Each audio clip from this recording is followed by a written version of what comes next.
Agradecidos a nuestro Dios por permitirnos continuar con nuestro estudio bíblico de la epístola de Pablo a los romanos, seguimos en el capítulo 14. Hoy estaremos revisando la segunda parte de este capítulo, en donde habíamos ya mencionado referente a lo que es ayudando a un hermano débil y que nosotros no debemos juzgar según las opiniones, sino basados en la palabra de Dios. Revisando los versículos del 7 al 9, vemos aquí que la palabra de Dios dice, vivimos y morimos, pero todo esto para el Señor. Literalmente estos versículos se mencionan así. Versículo 7, porque ninguno de nosotros vive para sí y ninguno muere para sí.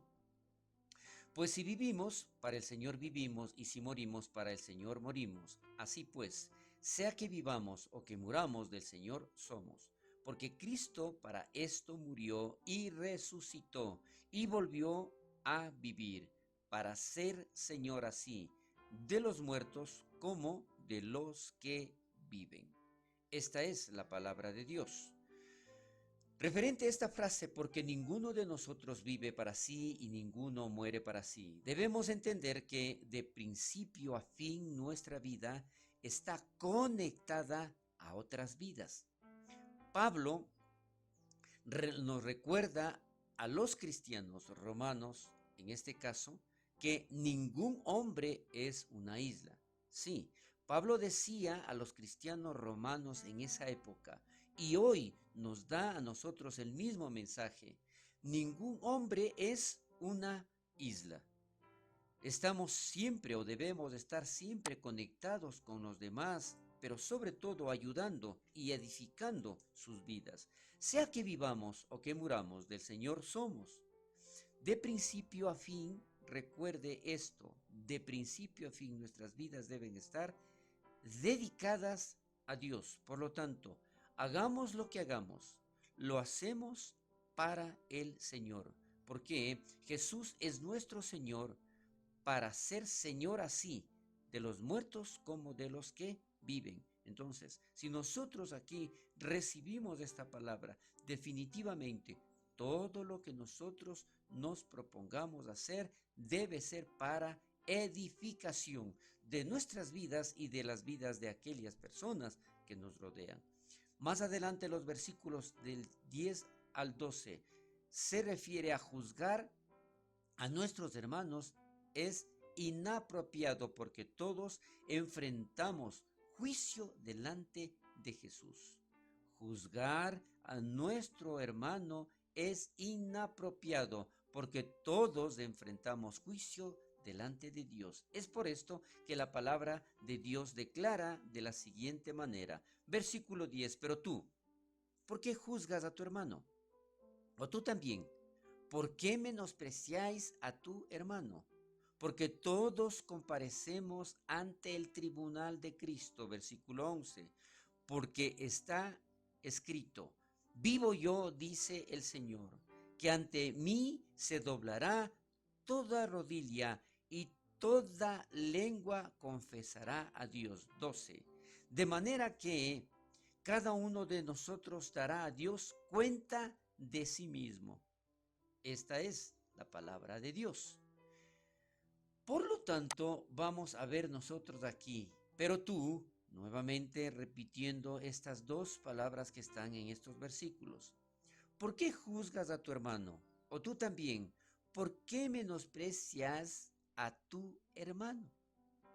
Probablemente el uso de juzgar y menospreciáis tiene la intención de una aplicación para los individuos, ya sean estos estrictos como los también denominados libres. En cualquier caso, la actitud está mal porque todos comparecemos ante el tribunal de Cristo, sea cual sea nuestra situación. Ahora, para entender mejor, aquí al cristiano estricto o al llamado cristiano estricto le resulta fácil juzgar a su hermano clasificándolo como un hermano no espiritual que come carne. Pero ¿qué hay de aquel cristiano denominado libre? ¿Le resulta difícil menospreciar a su hermano? No, le resulta muy fácil menospreciar a su hermano, teniéndole como un legalista santurrón. Aquí son las dos posiciones. La respuesta de Pablo a esto es esencialmente como: no te preocupes de tu hermano. Tú ya tienes suficiente para responder delante de Jesús. Qué interesante. Entonces, ninguna de las dos posiciones nos da la autorización o nos permite realizar este acto de juzgar a los demás. No podemos, porque debemos preocuparnos por lo que nosotros estamos haciendo. Más adelante vemos entonces aquí un comentario de Smith, en donde él se refiere al tribunal de Cristo y dice: este es el tribunal Bema, equivalente al tribunal del juez en los Juegos Olímpicos. Entonces siempre había una plataforma en donde allí estaba el juez y determinaba exactamente qué es lo que estaba pasando con relación a estos juegos. Después de cada juego, los ganadores venían delante del tribunal del juez para recibir las coronas de premio de primero, segundo y tercer lugar.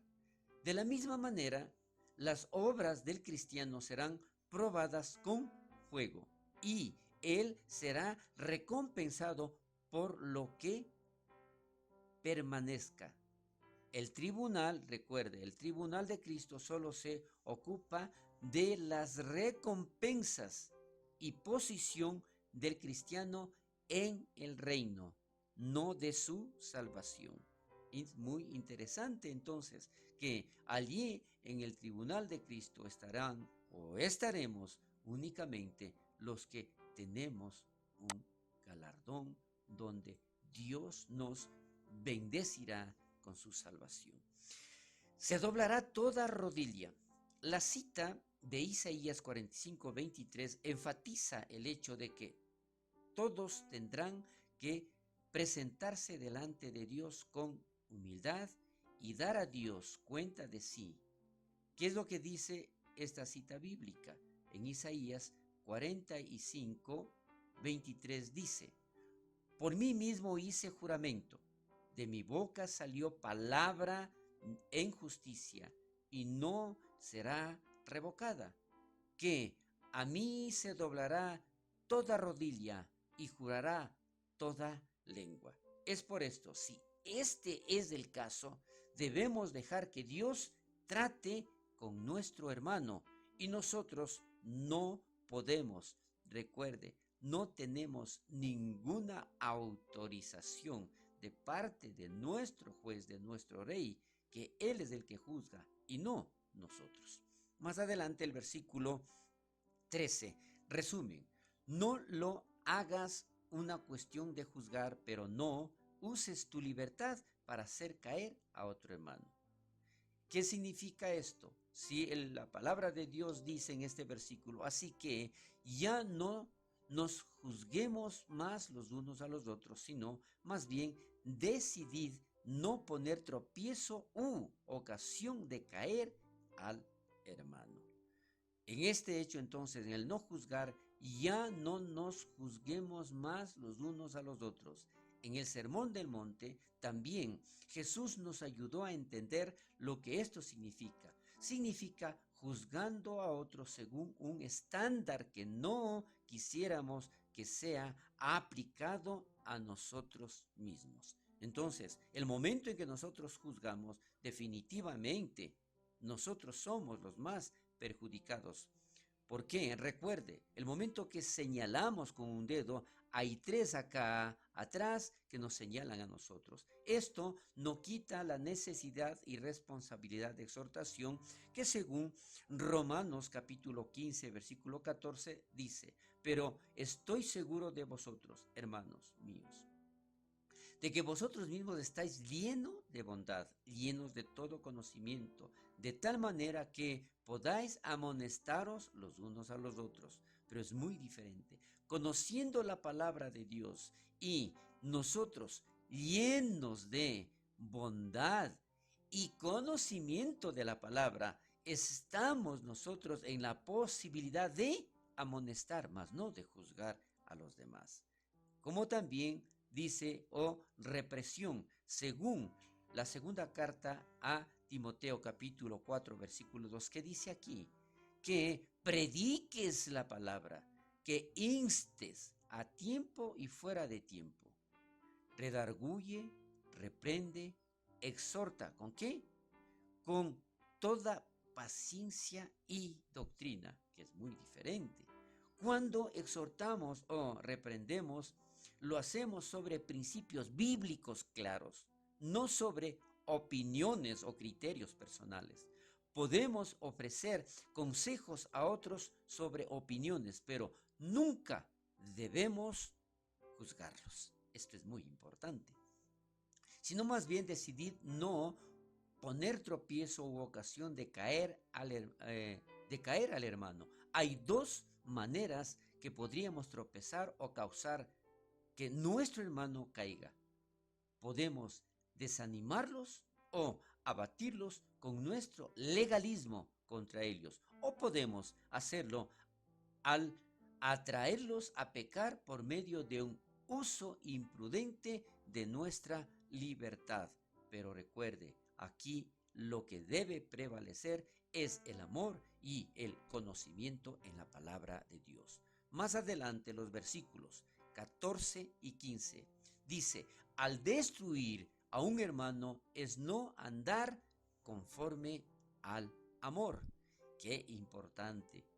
Porque si nosotros no tenemos amor, si nosotros no hacemos el bien, indudablemente vamos a caer en esto de juzgar a otra persona bajo nuestro criterio, mas no como está escrito en la palabra. Dice aquí la Biblia, versículo 14, yo sé y confío en el Señor Jesús, que nada es inmundo en sí mismo, mas para el que piensa que algo es inmundo, para él lo es. Pero si por causa de la comida tu hermano es contristado, ya no andas conforme al amor. No hagas que por la comida tuya se pierda aquel por quien Cristo murió. ¿Qué es lo que aquí nos dice la bendita palabra de Dios? Repitiendo esta parte, yo sé y confío en el Señor Jesús, que nada es inmundo en sí mismo. En esta ocasión, Pablo sabía que no había nada intrínsecamente inmundo de la carne que no era kosher. Recuerde, kosher era lo que no estaba preparado, lo que no era apropiado para su consumo. Esto implica entonces que, repito esta parte, Pablo sabía que no había nada intrínsecamente inmundo de la carne que no era kosher o sacrificada a un ídolo.